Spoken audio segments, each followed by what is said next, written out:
Freedom Convoy, John. It is growing. Truckers from the U.S. say yes, they are going to be joining in solidarity with their Canadian Brotherhood to protest the vaccine mandates. They are now planning a convoy that will travel from California straight east to Washington, D.C. Meanwhile, Prime Minister Justin Trudeau plans a new vaccine crackdown. His government promises to implement an inter-province vaccine mandate. He is still avoiding the protest, claiming he is quarantining because of that positive COVID test.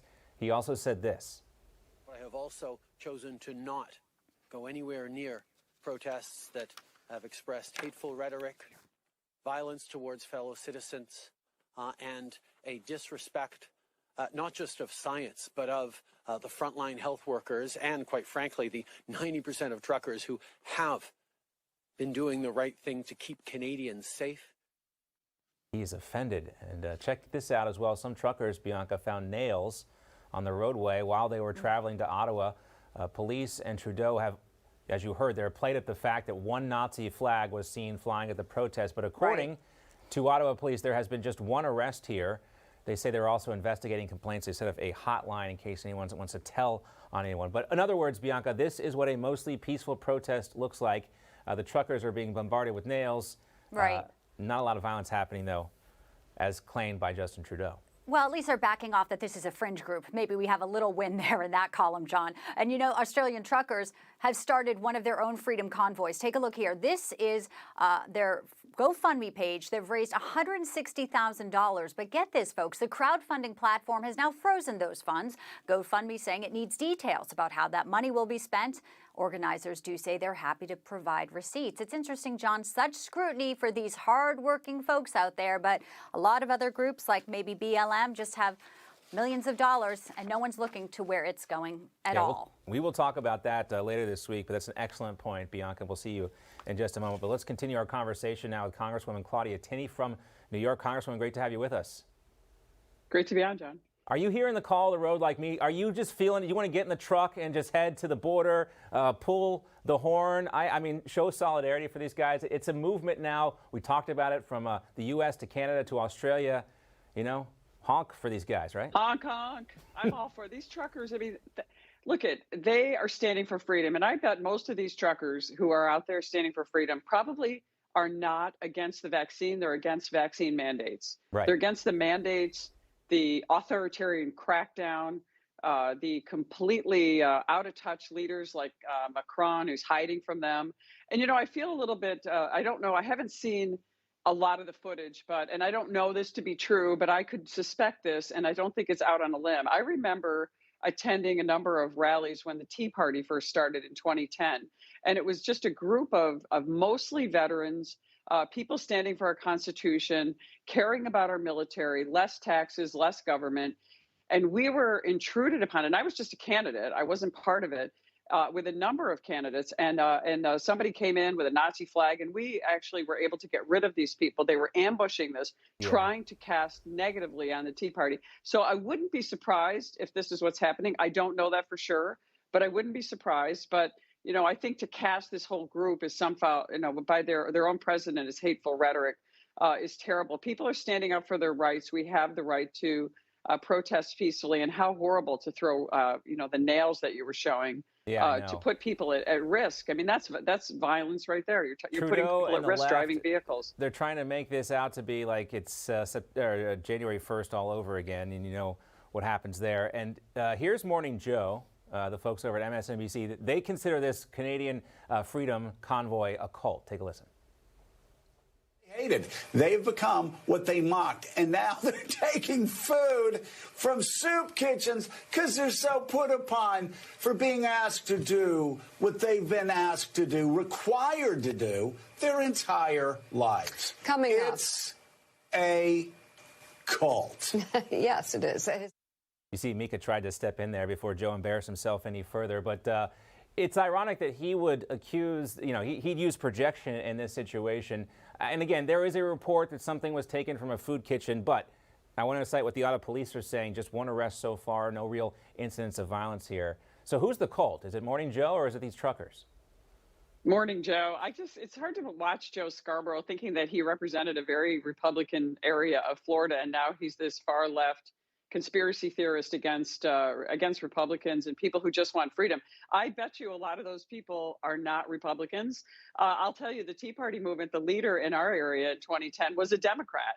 And he was the guy who stood up to Steny Hoyer. So, Yeah. I mean, these are people who, Steny Hoyer is a gentleman, a nice guy, but this is about freedom, about our Constitution. And we're here again. These people just cannot, they have such a lust for power. They can't get their hands off of us.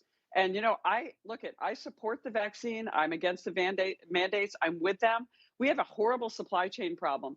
I'm a small business owner. We're in our 76th year in my district, and we are having trouble getting people to work. We're having trouble getting our prices down because of the cost of gasoline, the inflation, and trying to sell our goods and services and our products. It's terrible for people out there, especially the small business owners. And we have independent truckers as well. So it's a problem. I mean, and they're just refusing to acknowledge that some guy driving alone in his truck is not a hazard to the public. I know we had this issue with the supply chain and a crisis, a dearth of truckers in the first place, and now they want to put more restrictions in place.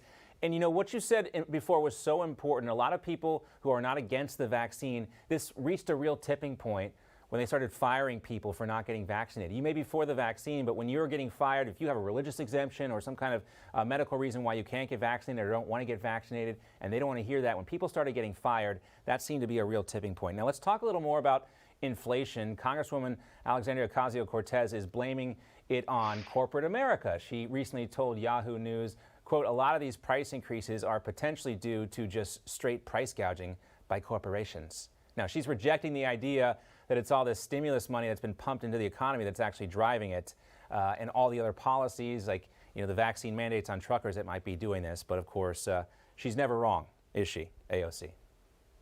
Yeah, they always like to blame all those corporations that are greedy. How about all the businesses that are struggling because we refuse to be energy independent? While we cut off our energy independence, our ability to use our natural resources, I'm in New York State. We have almost $1 trillion in natural gas resources that we can use and benefit that actually would bring down carbon emissions, and cutting them off hurts America and only helps our enemies. You're seeing Putin and China, Russia and China, Putin and Xi Jinping using energy as a weapon and investing in coal and investing in oil and natural gas and liquefied natural gas, and not of the clean variety, and with the regulations and the labor regulations that we have to protect our laborers and to protect our communities. But Congresswoman, it's just, it's unbelievable. You can't really worry about the cost of energy when all you have to do is plug your Tesla into your communal spot at your luxury condo building like AOC does. It comes out of her condo association dues. She's not actually paying for it. It just magically is created. And if she is such a champion of the working man and woman and working families, why is she not coming out in support of these truckers? Absolutely. And wonders.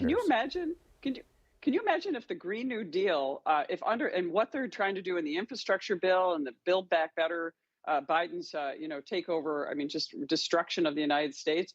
Can you imagine if we paid all those oil companies, Mobil, Exxon, to put out gas stations? We're actually paying these green energy companies that are being propped up by wealthy private equity firms. You raise an interesting point there, Congressman, but I'm not for any of these energy subsidies. Let's let the most efficient energy source win. One more thing I want to talk to you about real quick. We've got a minute left here. It's the morale crisis we see in Customs and Border Protection and at the Department of Homeland Security. We've talked about those agents dressing down their leadership. But some of your colleagues in Congress, the Republicans, are asking for this report that DHS was supposed to put out on these Border Patrol agents, claiming they were whipping Haitian migrants. Of course, we know that was a lie. They were just doing their job. And I think maybe a good place to start when it comes to cleaning up the morale at DHS would be for Alejandro Mayorkas to say, hey, we messed up here. We jumped to the conclusion that these guys were doing something nefarious. They weren't.